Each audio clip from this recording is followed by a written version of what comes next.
Quand on installe une pompe à chaleur dans un logement, il faut tenir compte du climat de la région, de la configuration de ce logement, des besoins des habitants et aussi de l'isolation du logement, présente ou à venir. En effet, certains logements sont de véritables passoires énergétiques. Je m'appelle Vanessa Solière, je suis la co-gérante de la société AESO. Donc nous sommes une PME basée sur Toulouse qui existe maintenant depuis plus de 35 ans, donc une société familiale. On assure l'installation, la mise en service, le dépannage et la maintenance de pompes à chaleur et de climatisation réversible. Alors la philosophie de notre entreprise, c'est avant tout la satisfaction client et on se doit de leur assurer un service maximal. Nous, on guide en fait nos clients dans le choix du modèle de pompe à chaleur, ce qui est le plus judicieux chez eux. De même pour l'emplacement et qu'ils aient vraiment une solution de chauffage qui convient et qui réponde à leurs attentes.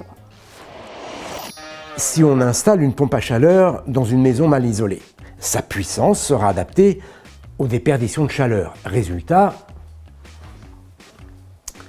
si vous réalisez des travaux d'isolation par la suite, la pompe à chaleur se retrouve surdimensionnée. C'est un petit peu comme si vous mettiez le moteur d'un camion sur une petite voiture. Il tournerait alors en sous-régime. Or, une pompe à chaleur qui fonctionne en sous-régime consomme davantage d'énergie qu'une pompe à chaleur bien dimensionnée et elle s'use plus vite.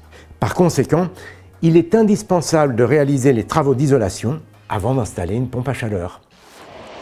Alors notre petite plus chez les clients, effectivement, c'est vraiment d'arriver à cerner le besoin, ce qu'il a vraiment envie et ce qui lui correspond.